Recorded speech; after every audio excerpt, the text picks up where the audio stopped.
أرباب المنبر ومحرا مدحنا خير الكلام تشريف السماء عوامل السنة. السلام عليكم ورحمة الله تعالى وبركاته. الفاتحة إلى حضرة روح النبي الكريم عليه التحية والتسليم.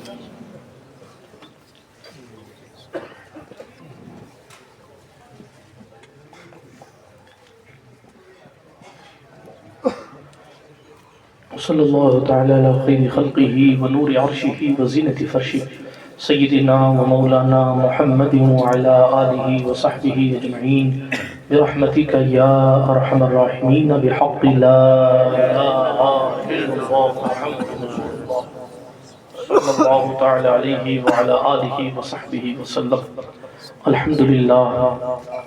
الحمدللہ حق حمدہ الحمد لله منشي الخلق من عدم ثم الصلاة على المختار في القدم. مولاي صل وسلم دائما أبدا على حبيبك خير الخلق كلهم محمد سيد الكونين والثقلين والفريقين من عرب ومن عجم. هو الحبيب الذي ترجى شفاعته لكل هول من الأهوال مقتحم. فاق النبيين في خلق وفي خلق ولم يدانوه من علم ولا كرم. وكلهم من رسول الله ملتمس غرفا من البحر أو رشفا من الديم. منزه عن شريك في محاسنه فجوهر الحسن فيه غير منقسم. يا أكرم الخلق ما لي من ألوذ به سواك عند حلول الحادث العميم. وأذن لصحب صلاة منك دائما على النبي بمنهل ومنسجم. ثم الرضا عن أبي بكر وعن عمر وعن علي وعن عثمان ذي الكرم والآل والصحابة ثم التابعين فهم أهل التقى والنقى والحلم والكرم. يا ربي بالمصطفى بلغ مقاصدنا واغفر لنا واغفر لنا واغفر لنا ما مضى يا واسع الكرم. واغفر إلهي لكل المسلمين بما يتلون في المسجد الأقصى وفي الحرم. أما بعد فأعوذ بالله من الشيطان الرجيم. بسم الله الرحمن الرحيم. ولهن مثل الذي عليهن بالمعروف إلى آخر الآية أو كما قال الله تبارك وتعالى في القرآن الكريم والفرقان الحميد. صدق الله العلي العظيم وصدق رسوله النبي الأمين المتين الأمي الكريم الرؤوف الرحيم. ونحن على ذلك لمن الشاهدين والشاكرين والآمنين والمطمئنين والحمد لله رب العالمين. اے اشرف زمانہ زمانہ مدد نما درہائے بستراز کلید کرم کشا سرورا شاہا کریمہ دستگیرہ اشرفا حرمت روح پیمبر یک نظر کنسو ماں. اللہ سبحانہ و تعالیٰ کے لیے تمام خوبیاں اور تمام تعریفیں ہیں. میرا اور آپ کا اللہ ساری کائنات کا خالق ہے اور ہر ایک شے کا حقیقی مالک ہے.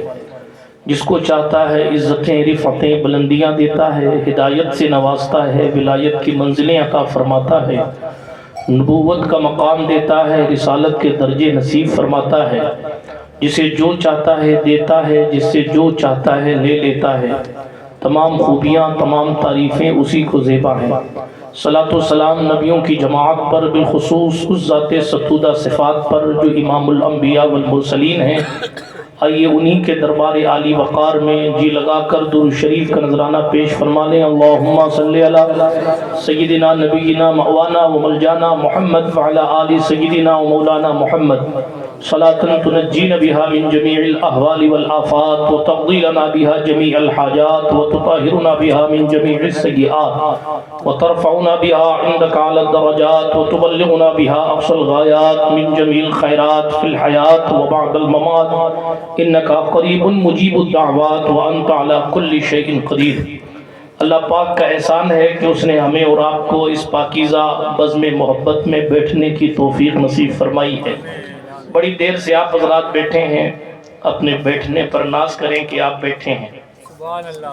وہ اس لیے کہ اس محفل میں آپ حضور کی محفل میں بیٹھے ہیں اور صوفی پاک کے قدموں میں بیٹھے ہیں. اس سے زیادہ نصیبہ اور کس کا اچھا ہو سکتا ہے کہ ہم اور آپ اس ذات کے قدموں میں بیٹھے ہیں جس کی ضمانت خود سلطان الہند غریب نواز نے اپنی زبان سے لی، اور آپ بخوبی جانتے ہیں یہ وہ مقدس ذات ہے جس کے بارے میں حضور غریب نواز نے فرمایا تھا التارک من الدنیا والفارغ عن العقبہ، دنیا کو ترک کرنے والا اور قیامت کے دن نو ٹینشن رہنے والا حمید الدین ناگوری۔ تو اللہ کا فضل ہے کہ ہم سلطان التارکین کے صدر دروازے کے سامنے حاضر ہیں۔ فقیروں کا کام، دربانوں کا کام دروازے پر ہی بیٹھنا ہوتا ہے۔ آج تک کی جتنی محفلیں ہوئیں سب مواجہہ شریف کی طرف ہوتی تھی، آج میری زندگی کی یہ پہلی محفل ہے جو قدموں میں ہو رہی ہے، اور اس محفل کا نام محترم عمران اشرفی صاحب نے ایک شام حضور کے نام، حالات کو دیکھ کر رکھا ہے، ورنہ جن نعت خانوں نے آپ کو سنایا اور جو سنائیں گے ان لوگوں کی تقریباً ہر شام حضور کے نام ہوتی ہے، لیکن لوگوں کے لیے کہا جو لوگ الگ الگ جگہوں پر شامیں بتاتے ہیں ان لوگوں کے لیے یہ نام رکھا گیا کہ ایک شام آپ حضور کے نام پر بھی آ کر بتائیں اور رحمت للعالمین صلی اللہ علیہ وسلم کے مقدس وفادار غلام کے قدموں میں بیٹھ کر حضور کی سنت نکاح کے حوالے سے کچھ باتیں سنیں اور نعت و مناقب سماعت فرمائیں۔ وقت بہت زیادہ ہو گیا، تقریر کا موقع نہیں ہے، دو چند باتیں آپ کی سماعت کی دہلیز پر رکھوں گا، اس لیے کہ میرے بعد شریف لوگوں کو سننا ہے، دونوں ہی شریف ہیں، تو آپ بھی شریف ہیں اس لیے کہ یہ ناگور شریف ہے، ہم لوگ باہری لوگ ہیں۔ بہرحال لیکن حضور مفکر ملت نے بہت زمانہ پہلے کہا تھا میں خطا کار سہی پر میری قیمت دیکھو، میں خطا کار سہی پر میری نسبت دیکھو، ایک دیوار شکستہ کی بھی قیمت دیکھو، میں خطا کار سہی پر میری نسبت دیکھو، میں خطا کار سہی پر میری نسبت دیکھو، ایک ٹوٹی ہوئی دیوار کی بھی قیمت دیکھو، ہاں میرے عشق رسول عربی پر انور۔ یہ مفکر ملت شیخ الاسلام کے بھائی ہیں، خطیب اعظم علامہ سید راشد مکی میاں صاحب کے والد گرامی ہیں۔ ہاں میرے عشق رسول عربی پر انور، رشک فرمانے لگے اہل شریعت دیکھو۔ تو اللہ رب العزت کا فضل ہے کہ ہم اور آپ اس مبارک محفل میں حاضر ہیں، اللہ جل وعلا ہماری حاضری کو قبول فرمائے۔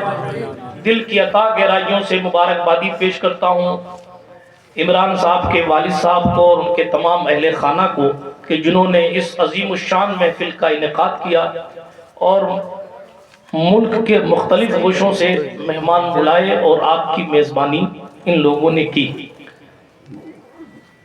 قرآن مقدس کی سورہ بقرہ کی آیت کریمہ کا ایک ٹکڑا تلاوت کرنے کا شرف حاصل کیا، اسی کے حوالے سے کچھ باتیں نکاح کے حوالے سے آپ کے گوش گزار کر کے بات کو ختم کرتا ہوں۔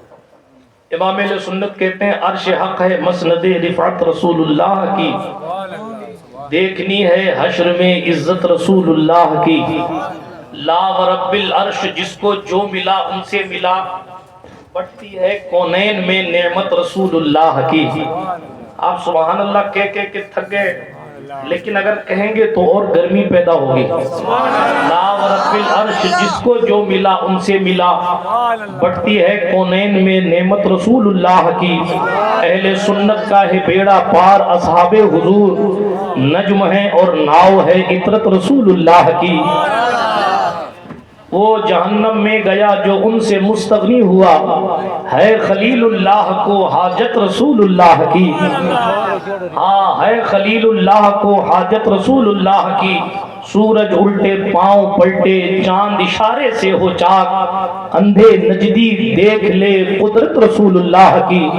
خاک ہو کر عشق میں آرام سے سونا ملا، جان کی اکسیر ہے الفت رسول اللہ کی، ٹوٹ جائیں گے گناہگاروں کے فوراً قید و بند، حشر کو کھل جائے گی طاقت رسول اللہ کی۔ اے رضا خود صاحب قرآن ہے مداح حضور، تجھ سے کم ممکن ہے پھر مدحت رسول اللہ کی۔ اللہ جل وعلا کا احسان ہے کہ شادی کے مبارک موقع پر اس محفل کو سجایا گیا۔ آیت کریمہ کا ایک ٹکڑا تلاوت کیا جس کا ترجمہ یہ ہے، اور عورتوں کا حق بھی ایسا ہی ہے جیسا ان پر شرع کے موافق، یعنی اللہ جل وعلا نے پوری آیت کریمہ مردوں اور شوہروں کے حقوق کے حوالے سے اس میں اس آیت کریمہ میں باتیں کی گئی ہیں، لیکن ایک ٹکڑا میں نے اس لیے تلاوت کیا اس لیے کہ دامن وقت میں گنجائش کم ہے اور قرآن کا ایک ایک لفظ اپنے آپ میں سمندر ہے۔ ہم اور آپ جس خطرناک دور سے گزر رہے ہیں اس دور میں یہ کہا جاتا ہے اسلام میں عورتوں کا حقوق نہیں بیان کیا گیا، اسلام میں عورتوں کے وقار کو نہیں بیان کیا گیا، حالانکہ قرآن مقدس کی اس آیت کریمہ کا یہ ٹکڑا صاف ارشاد فرما رہا ہے شریعت مطہرہ کے مطابق عورتوں کا حق بھی شوہروں پر ایسا ہی ہے جیسا شوہروں کا حق عورتوں پر ہوا کرتا ہے۔ برادران ملت اسلامیہ اس کیفیت کو سمجھنے کی کوشش کریں، نسل انسانی کی بڑھوتری کے لیے، جناب والا نگاہوں کو جھکانے کے لیے، خیالات کو پاکیزہ کرنے کے لیے، اور جناب ہماری اور آپ کی تنہائی کو بہتر کرنے کے لیے، دل کو سکون دینے کے لیے، جسمانی سکون حاصل کرنے کے لیے قدرت نے مردوں اور عورتوں میں جو ایک رشتہ قائم فرمایا ہے وہ رشتہ ازدواج ہے، وہ میاں بیوی کا رشتہ ہے۔ قدرت نے جناب آدم کی بائیں پسلی سے حضرت حوا کو پیدا فرمایا تھا۔ دنیا میں بھائی بھائی کا رشتہ پہلا رشتہ نہیں ہے، دنیا میں باپ بیٹے کا رشتہ پہلا رشتہ نہیں ہے، دنیا میں ماں بیٹے کا رشتہ پہلا رشتہ نہیں ہے، دنیا میں انسانیت کے لحاظ سے سب سے پہلا جو رشتہ ہے وہ شوہر اور بیوی کا رشتہ ہے۔ سرکار آدم کی بائیں پسلی سے سرکار حوا کو پیدا کیا گیا تھا اور قدرت نے ان دونوں کے درمیان جو اس کی شان کے لائق ہے نکاح فرمایا، نکاح کروایا۔ اور آپ نے بارہا یہ سنا ہے کہ جب بات مہر کی ادائیگی کی آئی، جناب آدم نے حضرت حوا کو جنت میں جب دیکھا، عورتیں بازار میں گھومنے کی چیز کا نام نہیں ہے، عورتیں بے پردہ نچوانے والی چیز کا نام نہیں ہے، یہ میڈ ان ایپل چائنا یا جاپان نہیں ہے، عورت تو میڈ ان جنت پروڈکٹ کا نام ہے۔ قدرت نے جناب آدم کی بائیں پسلی سے عورت کو جنت میں پیدا کیا۔ عورت کا تقدس والا ہونے کے لیے اتنا کافی ہے کہ اس کو قدرت نے جنت میں پیدا کیا۔ جناب آدم کی جب نیند کھلی تو ہمارے اور آپ کے دادا حضرت آدم علیہ السلام نے دیکھا ایک خاتون بیٹھی ہے، حسین و جمیل ہے۔ اللہ اکبر! اللہ رب العزت نے جو احساسات اور جو جذبات رکھے تھے اس کے پیش نظر جناب آدم نے آگے بڑھنے کی کوشش کی۔ آواز آئی، آدم یوں ہی چھونے کی اجازت نہیں دے سکتے، بلکہ کچھ قانونی پرکریا ہے، اس قانون پر عمل پیرا ہونے کے بعد آپ ان کو ہاتھ لگا سکتے ہیں۔ بہرحال آدم مہر ادا کرنا پڑے گا۔ میرے اللہ یہ مہر کیا ہے؟ فرمایا تمہارے خاندان سے اصل انسانیت، اصل کائنات، فخر موجودات، مالک کل محمد عربی کی پیدائش ہوگی۔ تم اس محمد پر درود پڑھو۔ جب درود پڑھو گے تو تمہارا مہر ادا ہو جائے گا۔ یہ انسانیت چل رہی ہے حضور پر درود کے صدقے۔ اسی لیے ہم مجلس شروع کرتے ہیں تو درود پڑھتے ہیں، ختم کرتے ہیں تو درود پڑھتے ہیں۔ نعت خواں نعت شروع کرتا ہے تو درود پڑھتا ہے، خطیب تقریر شروع کرتا ہے تو درود پڑھتا ہے۔ ہمارے یہاں اس لیے درود کا کانسیپٹ ہے کیونکہ قدرت نے انسانیت شروع فرمائی تو آدم سے درود پڑھوایا۔ حضرت عمر فاروق اسی لیے کہا کرتے تھے، سنن ترمذی میں حدیث ہے، دعائیں آسمان اور زمین کے بیچ میں لٹکی رہتی ہیں جب تک کہ حضور پر درود نہیں پڑھا جاتا۔ لوگ سمجھتے ہیں بار بار درود پڑھانا یہ بریلی شریف والے کا کانسیپٹ ہے، صرف انہی کا نہیں ہے، انہوں نے مصطفیٰ کے وفاداروں سے یہ کانسیپٹ لیا ہے، اس لیے کہ ان کے یہاں بھی صرف ایک شام حضور کے نام نہیں ہوتی تھی بلکہ ساری زندگی حضور کے نام، بلکہ وہ تو کہتے بس انہیں جانا انہیں مانا، دوسرے کے شام کی بات کیا، ہم نے تو نہ رکھا خیر سے کام، للہ الحمد میں دنیا سے مسلمان۔ یہ کو کم کرو للہ الحمد میں دنیا سے مسلمان گیا.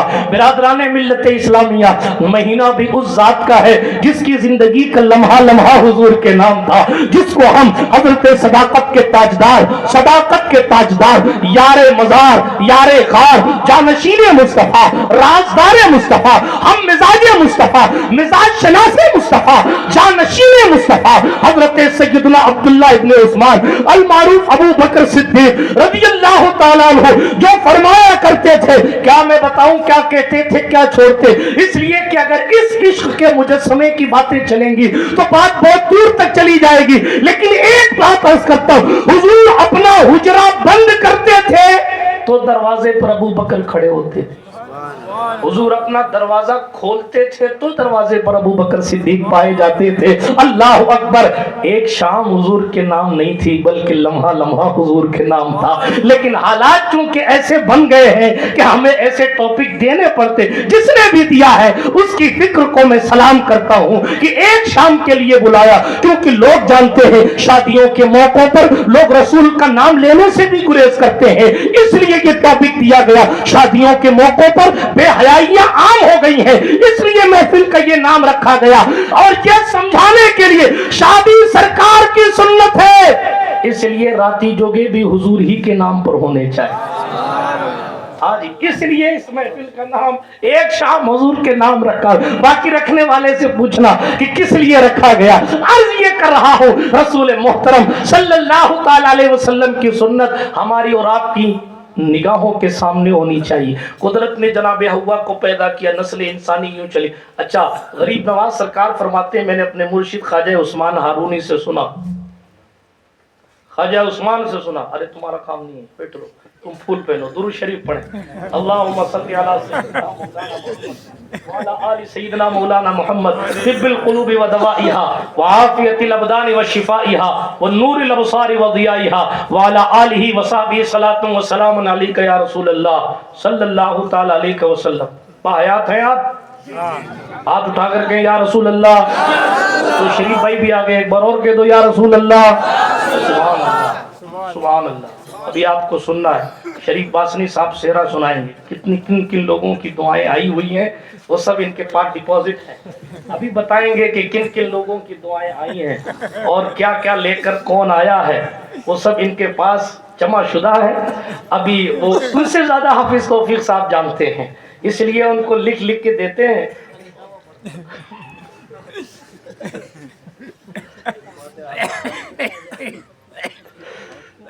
سبحان اللہ. تو وہ آپ کو بتائیں گے کہ خالائیں کیا لائی ہیں اور بوائیں کیا لائی ہیں. سب افسانہ رخسانہ فرزانہ ساری کیفیت آپ کو سنائی جائے گی انشاءاللہ. اور آپ کو ہمارے سید سہیل صاحب نے بہت محسوس کیا, ابھی پھر آپ کو کچھ سنائیں گے انشاءاللہ, ہے نا.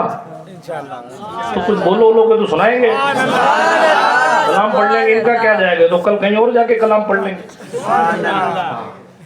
اس لیے تھوڑا بیداری رکھیے. تقریر آپ میری عادت سے واقف ہیں کہ جہاں بھیڑ زیادہ ہوتی ہے وہاں تقریر چھوٹی کرتا ہوں. ہاں, خود کو منوانے کا کبھی شوق نہیں رکھا. ہمارا مقصد فقط حضور کی باتیں کرنا ہے. ہمیں کرنی ہے شہنشاہ بطحا کی رضا جوئی, جو وہ ہو گئے اپنے تو رحمت پروردگار. خواجہ خواجگان کی بات یاد آ گئی, کئی زمانے بعد یاد آئی ہے, اور یاد بھی کیوں نہ آئے, غریب نواز کے خلیفہ کے قدموں میں بیٹھے. یہ وہ دربار ہے جناب, بڑے دور دور سے لوگ یہاں سلامی دینے کے لیے بے قرار ہوتے ہیں. اللہ کے فضل و کرم سے جسے اذن اور اجازت میسر آتی ہے وہ یہاں جناب آ کر سلامی پیش کرتے ہیں اللہ کے فضل و کرم سے. تو عرض یہ کر رہا تھا, حضور غریب نواز فرماتے میں نے اپنے پیر و مرشد خواجہ عثمان ہارونی سے سنا, حضرت آدم علیہ السلام جب زمین پر اتارے گئے آپ نے قربت فرمائی جناب حوا سے. نسل انسانیت کی ماں حضرت حوا, حضرت سرکار حوا سے قربت فرمائی. جناب جبریل امین آئے اور کہا آدم علیہ السلام اٹھئے غسل فرمائیے. پہلا مرد پہلے عورت کے قریب ہوا, پہلی عورت کے پہلی بار قریب ہوا. قدرت نے نظام دیا دنیا کو, حضرت جبریل بھیجے گئے تھے آدم کو غسل کروانے کے لیے. آئے, اٹھیے اور غسل کیجیے. سرکار آدم نے غسل فرمایا, راحت محسوس ہوئی, سکون ہوا. حضرت جبریل امین سے کہنے لگے جبریل بڑی راحت میسر آئی, اللہ تمہیں اس کا اجر دے۔ دعائیہ کلمات سرکار آدم نے کہے، حضرت جبریل کہنے لگے فضیلت بتا دوں اس کی؟ کہا بتائیے۔ کہا اے آدم، آپ کے جسم پر جتنے بال ہیں، سبحان اللہ، جسم پر جتنے بال ہیں، اللہ رب العزت جل مجدہ الکریم اتنے بال کے صدقے، اتنے بال کی تعداد کے برابر اتنے سال کی عبادت کا ثواب آپ کو عطا فرمائے۔ آپ کے جسم سے اس غسل کے جتنے پانی لگ کر جتنے قطرے زمین پر گرے ہیں، ہر قطرے کے بدلے اللہ سبحانہ و تعالیٰ ایک فرشتہ پیدا فرمائے گا، اور جو قیامت تک عبادت کرتے رہیں گے، جس کا ثواب آپ کی نامہ اعمال میں لکھا جائے گا۔ حضرت آدم علیہ السلام نے فوراً پوچھ لیا یہ اسپیشلٹی میری ہے یا میری اولاد کو بھی کچھ حاصل ہے؟ ہاں، وفادار باپ کی شان یہی ہوتی ہے، محسن باپ کی شان یہی ہوتی ہے، میری اولاد کو بھی ثواب ملے گا۔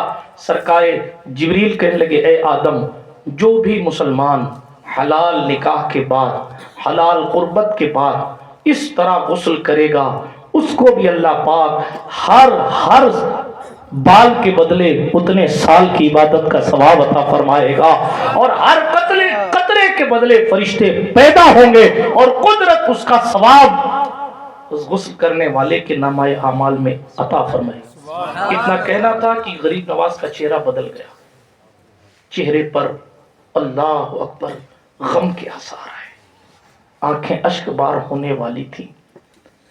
پھر خواجہ خواجگان نے فرمایا لیکن جبریل نے یہ بھی کہا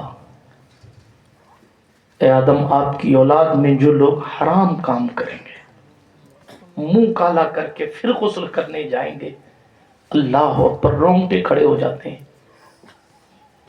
گناہ کر کے اگر غسل کرنے جائیں گے، حرام کام کر کے غسل کرنے جائیں گے، اپنی روح پر داغ لگوا کر زنا جیسی مصیبت میں پھنس کر غسل کرنے جائیں گے، تو آدم یہ بھی بتا دیجئے گا ان کے جسم کے ہر بال کے بدلے اللہ انہیں عذاب دے گا۔ اس غسل سے جتنے قطرے ان کے بدن سے لگ کر گریں گے، ہر قطرے کے بدلے شیطان پیدا ہوگا، اور شیطان کی شیطانی کا عذاب اس گنہگار کو دیا جاتا رہے گا۔ اللہ کی پناہ۔ برادران ملت اسلامیہ، ہمیں اور آپ کو قدرت نے اپنے محبوبوں کے ذریعے کیا کیا شاندار پیغام عطا فرمائے۔ اس لیے اپنے آپ کو گناہوں سے بچانے کے لیے مردوں اور عورتوں کے درمیان قدرت نے جو رشتہ قائم فرمایا ہے، وہ میاں بیوی کا رشتہ، وہ ازدواجی زندگی ہے، وہ رشتہ ازدواج ہے، تاکہ بندے اپنی زندگیوں میں اپنی نگاہوں کا بھی خیال کریں، اپنی پاکیزگی کا بھی خیال کریں، اپنی جسمانی اور اپنی روحانی تمام خواہشات کو حضور کی شریعت مطہرہ کے مطابق پورا کریں۔ اور جب شوہر اور بیوی کو ایک کیا تو شوہر کے حقوق بیوی پر رکھے اور بیوی کے حقوق شوہر پر رکھے۔ شوہر سمجھتا ہے کہ بیوی کے بارے میں آیا صاحب کہ شوہر کے قدم کے نیچے جنت ہے۔ اچھا، الگ الگ روایتیں شوہر لوگ گڑھ لیتے ہیں، کئی جگہ میں نے بیویوں کو سمجھاتے رہے تمہیں نہیں معلوم شوہر کو مجازی خدا کہا گیا ہے، تمہیں نہیں معلوم شوہر تمہارا مالک ہے، تمہیں نہیں معلوم شوہر ناراض ہو جائے تو اللہ کی لعنت ہے۔ بے شک الگ الگ موقع پر الگ الگ صحیح روایتیں موجود ہیں، جو بیان کی گئی اس میں سب صحیح نہیں ہے، لیکن عرض کر رہا ہوں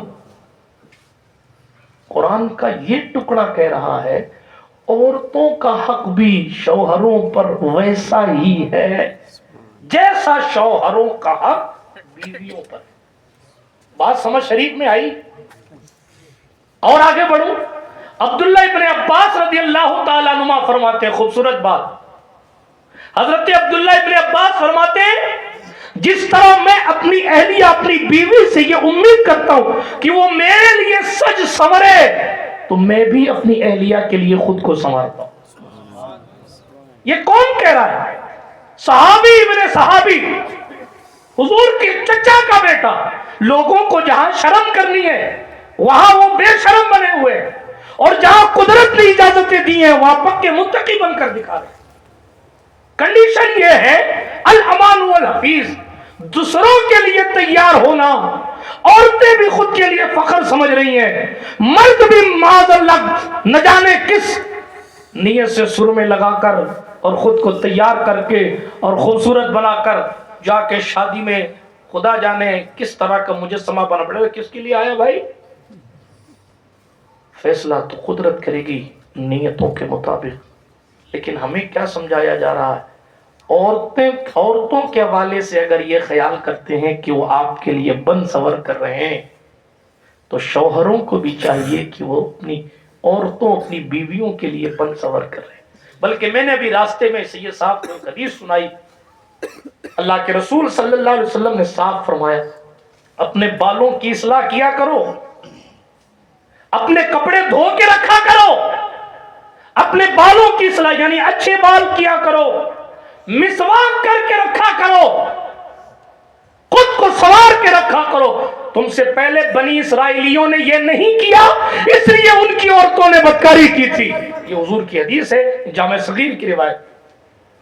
آج اگر کھل کے کہہ دوں میرے معاشرے کی اسلامی بہنیں جو ادھر ادھر اٹریکٹیو ہو رہی ہیں، اس میں ایک وجہ ہمارے جوانوں کی جینے کی خراب آئیڈیالوجی بھی ہے. بات ٹھیک نہیں رکھتے، رات کے کپڑے دن میں پہنتے ہیں، دن کے کپڑے رات میں پہنتے ہیں، عجیب غریب شکل بنا کر گھوم پھرتے ہیں. جس کا کام صفائی کرنا ہوتا ہے وہ بھی ٹیپ ٹاپ میں آتا ہے، اور جس کے گھر میں اچھا خاصا ہوتا ہے اس کے بھی کپڑے عجیب غریب. ایک شخص حضور کی خدمت میں اس کے بال بکھرے ہوئے تھے، قلندروں کی بات نہیں کرتا، بیوی بچے والوں کی بات. اس حدیث میں اس کے بال بکھرے ہوئے تھے. حضور نے فرمایا کیا تجھے کوئی چیز ایسی نہیں ملی جس سے تو اپنے بالوں کو اچھا کر لے؟ ام المومنین عائشہ صدیقہ فرماتی، ان سے پوچھا گیا حضور بال میں تیل ڈالتے تھے، کیسے رکھتے تھے حضور اپنے بالوں کو؟ میری ماں عائشہ صدیقہ کہتی ہیں 2 دن نہیں گزرتے تھے کہ حضور اپنے بالوں کو میں تیل ڈال کر اس کو سنوار کے رکھتے. الحمدللہ. یہ سب کیوں بتا رہا ہوں؟ آج یہ ٹاپک کیا ہے؟ کہنے کا مقصد یہ ہے اپنے آپ کو اللہ رب العزت جل مجدہ الکریم کی رضا کے لیے صاف اور شفاف بنا کر رکھا کرے. دل اجلا رکھنے کے ساتھ ساتھ کپڑے بھی اجلے رکھا. ہر بندہ زندہ شاہ مدار نہیں ہوتا اور بننا بھی نہیں چاہیے. ہر بندہ مخدوم اشرف جہانگیر سمنانی نہیں ہوتا، بننا بھی نہیں چاہیے. ہر عورت مائی خدیجہ نہیں بن سکتی ہے. ہاں ان لوگوں کو قدرت نے خدا جانے بچپن ہی سے ایسی اسپیشلٹی عطا فرمائی ہے جن کی عظمتوں کو شریف بھی جھک کر سلام کرتے ہیں. برادران ملت اسلامیہ، حضور کے فرمانے کا معنی کیا؟ مسواک کے حوالے سے فرمایا، بال کے حوالے سے فرمایا، جی کپڑوں کے حوالے سے فرمایا. کیوں؟ تاکہ ایک دوسرے کو دیکھ کر آدمی کے دل میں محبت کے بجائے گھن پیدا نہ ہو جائے. جی آپ کو ایک حدیث اور سناؤں، مفہوم حدیث سناتا ہوں، بات چل پڑی تو. اللہ کے رسول علیہ الصلوۃ والسلام نے ایک مقام پر یہ بھی فرمایا تھا جب قافلے سے آیا کرو، سفر کر کے آیا کرو تو رات میں شہر کے باہر ٹھہرا کرو. آپ شمیم صاحب، آپ کو نہیں کہہ رہا ہوں، حدیث شریف میں آیا ہے. آپ تو باہر کہاں ٹھہریں گے؟ کہہ رہا ہوں باہر ٹھہرا کرو. وہ پرانا دور تھا، اس دور میں سرکار نے میرا باہر ٹھہرا کرو، صبح ہو جائے تب گھر میں آیا کرو. یہ حدیث شریف ہے. اس کی بہت سی وجوہات ہیں، مگر میں جس کانسیپٹ پر بات کر رہا ہوں اس کو سامنے رکھتے ہوئے عرض کروں، کسی کی بیوی کھلی ہوئے بال اور نیند میں ڈوبی ہوئی کیفیت اور عجیب غریب نیند سے جو ہے وہ متاثر چہرہ لے کر کسی کے سامنے آئے، اس کے دل میں محبت بڑھے گی نہیں. بات سمجھ آئی آپ؟ اس لیے رسول محترم صلی اللہ علیہ وسلم نے کیا خوبصورت قانون دیا ہے. جی صبح کو عورتیں بال ٹھیک کر لیں گی، اپنی کیفیت اچھی کر لیں گی، وضو کر کے فجر پڑھ لیں گی، تب آدمی گھر میں داخل ہوگا تو اس کے دل میں اللہ اکبر رسول محترم صلی اللہ علیہ وسلم کی تعلیم کے مطابق اس کے دل میں اپنی بیوی کے لیے نفرت نہیں بلکہ مزید محبت کا چراغ روشن ہوگا۔ اسلام نے ہر چہار جانب سے ہماری حفاظت کی ہے اور خوبصورت قوانین دیے ہیں، مگر افسوس ہے کہ ہم اس کو پڑھنا نہیں چاہتے، پڑھتے ہیں تو اس پر عمل نہیں کرنا چاہتے۔ سمجھانا مقصود یہ ہے، کوئی کسی کے چہرے کو اچانک دیکھتا ہے تو ظاہر ہے، اور آسان کرو، مسواک فرمایا۔ کئی ایسے جن کے دانت دور سے دیکھتے، دور والے بھی کہتے ہیں بھائی دور ہی رہے، اللہ معاف کرے۔ کیوں؟ گٹکا کھا کھا کے، باپو کے گجراتی میں ماوا کھا کھا کے ایسے دانت کر لیے کہ ان کا قدرتی کلر ہی بدل گیا۔ جو اللہ پاک نے جس کلر میں دانت عطا فرمائے تھے اس کا بدل گیا بالکل ہی کلر۔ کسی کا کون سا کلر ہو گیا، کسی کا کون سا کلر ہو گیا، یہ دانتوں کا حال۔ اللہ معاف کرے، نعوذ باللہ من ذالک۔ گٹکے اور تمباکو کی وجہ سے دور تک منہ سے بدبو آتی ہے، اسی میں منہ میں گٹکا لے کر کے بات کرتے ہیں۔ یہ محبت بڑھانے کے طریقے ہیں۔ سرکار نے فرمایا مسواک کر کے جائے گا۔ سبحان اللہ۔ جو قوم برش ہی نہیں کرتی ہفتے ہفتے بھر، مسواک تو 2.5 فٹ دور رکھتے ہیں۔ اللہ اپنی زندگیوں میں حضور کی سنت کی ایک ایک سنت کی اہمیت کو سمجھیے۔ ہر چیز کے پیچھے خوبصورت لاجک ہے۔ یہ میں نے سمجھانے کے لیے کہ میں اس ٹاپک کو عمومی طور پہ نہیں بولتا اور میں پرٹیکولر کسی ایک شخص کو نہیں کہہ رہا، سمجھانے کے لیے کہہ رہا ہوں۔ مسواک دماغ ٹھیک رکھنے، منہ سے خوشبو لانے، دانت صاف رکھنے اور بھی بہت ساری چیزوں کے فائدے دیتے، مگر خدا جانے لوگ ارے صاحب ہم تو اعلیٰ درجے کا گٹکا کھاتے۔ ارے بھائی گٹکا تو پھر گٹکا ہوتا ہے میرے بھائی، اس میں عطر ملا کے کھا لے تو بھی وہ گٹکا ہی رہے گا، خوشبودار ہوتا ہے۔ اللہ مان والحفیظ، اللہ ارے تمباکو امپورٹنٹ ہے، فلاں دیش سے آیا، فلاں دیش سے آیا۔ ارے فلاں دیش میں سے بھی کچھ بھی آیا ہو، جو چیز بری ہے وہ بری ہی ہے، اس کے لیبل کو، اس کے نام کو اگرچہ چینج کر دیا جائے ٹھیک ہے۔ کہنے کا مطلب یہ ہے سرکار نے اپنے بال کو ٹھیک ہے، اپنے لباس کو اچھا رکھو، پھٹڑا پہن کے پورے شہر میں پھر۔ اور میں کام کرنے والا آدمی ہوں حضرت، عجب دوسرے کی شادی میں جاتا ہے تب تو تیار ہو جاتا ہے، اس ٹائم کہاں سے آتا ہے؟ سسرال جانے کے لیے تو تیار ہو جاتا ہے، اور شوہر گھر میں آئے تو بیویوں کا حال بھی عجیب غریب ہوتا ہے اور شوہروں کا حال بھی عجیب غریب ہوتا ہے۔ لیکن اسلام ہمیں سمجھاتا ہے شوہر کو چاہیے کہ وہ اپنی بیوی کے لیے تیار رہا کرے، لباس سے، مسواک سے، اپنے بال وغیرہ اپنے آپ کو مینٹین کر کے۔ ہمارے یہاں یہ کانسیپٹ ہو گیا ہے کہ ہم پورے محلے میں تو ہیرو بن کے گھومتے ہیں، اور گھر میں آتے ہیں تو پکیٹے بن جاتے ہیں۔ جس سے خود کی نفس کی حفاظت کرنی ہے، اس کے سامنے خدا جانے کتنے آن بان شان سے رہ رہے ہیں۔ اور یہی حال عورتوں کا بھی ہے، معاف کیجئے گا آج ٹاپک میں نے اسے اٹھا لیا، کیا کروں، عورتوں کا بھی حال ایسا ہی ہے۔ وہ دوسرے کی دوست کی شادیوں میں جاتی ہیں، ایک پاؤ کریم پاؤڈر لگا کے جاتے ہیں، اور خود کے شوہر کے لیے منہ دھونے کا ٹائم نہیں حافظ حیدر صاحب۔ ایسی کنڈیشن ہے۔ الامان والحفیظ کہنے کا معنی اور سمجھانے کا مطلب یہ ہے، ہمیں جو اسلام نے کانسیپٹ دیا ہے، اور رشتہ جو بھی برقرار رہے گا اس کے لیے ایک دوسرے کے حقوق کو پہچاننا ضروری ہے۔ شوہر اگر ہم نے سنو بھائی دولہا بن رہے ہو تم، شوہر اگر یہ چاہے کہ میری چلے، میں شوہر ہوں، سائم صاحب تم بھی سن لو، ہاں ایسا نہیں تمہارے لیے کوئی قانون الگ ہے۔ شوہر جن کی ہو چکی وہ بھی سن لیں، جن کی ہونے والی وہ اور جلدی سن لیں۔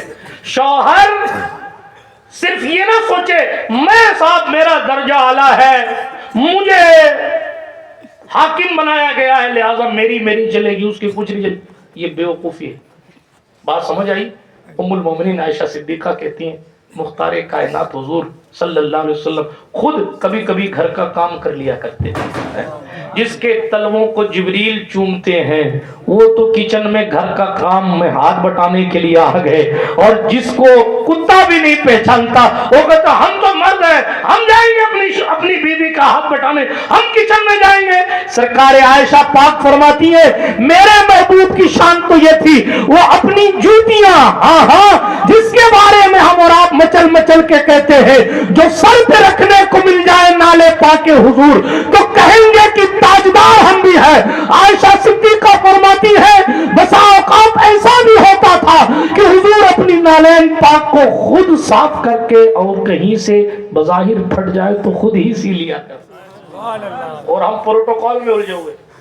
اس لیے اس چیز کا احساس کیجئے کہ ہماری اپنی حیثیت کیا ہے. شوہروں کو چاہیے کہ وہ بیویوں کے حقوق کا خیال کریں, اور بیویوں کو چاہیے کہ وہ شوہروں کے حقوق کا خیال کریں.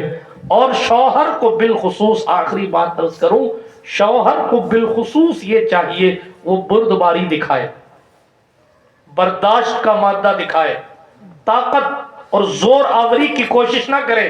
یہی ہمارے سرکار کا فرمان ہے اور یہی احادیث کا مفہوم ہے. باتیں تو بہت کچھ کی جا سکتی ہیں مگر اے رضا ہر کام کا ایک وقت ہے, دل کو بھی آرام ہو ہی جائے گا. گفتگو کا لب لباب یہ ہے عورتوں کا بھی شوہروں پر حق ہے جیسا کہ شوہروں کو عورتوں پر حق حاصل ہے. اللہ پاک ہمیں اور آپ کو حضور صلی اللہ علیہ وسلم کے صدقے و طفیل وفادار بنائے. جو شادی شدہ ہیں اور جو ہونے والے ہیں اللہ تمام جوڑوں کے درمیان محبتیں پیدا فرمائے. گفتگو کے درمیان کوئی جملہ غیر شرعی نکل گیا ہو تو اللہ پاک معاف فرمائے. استغفر اللہ تعالی ربی من کل ذنب واتوب الیہ. اشہد ان لا الہ الا اللہ وحدہ لا شریک لہ واشہد ان سیدنا محمدا عبدہ ورسولہ.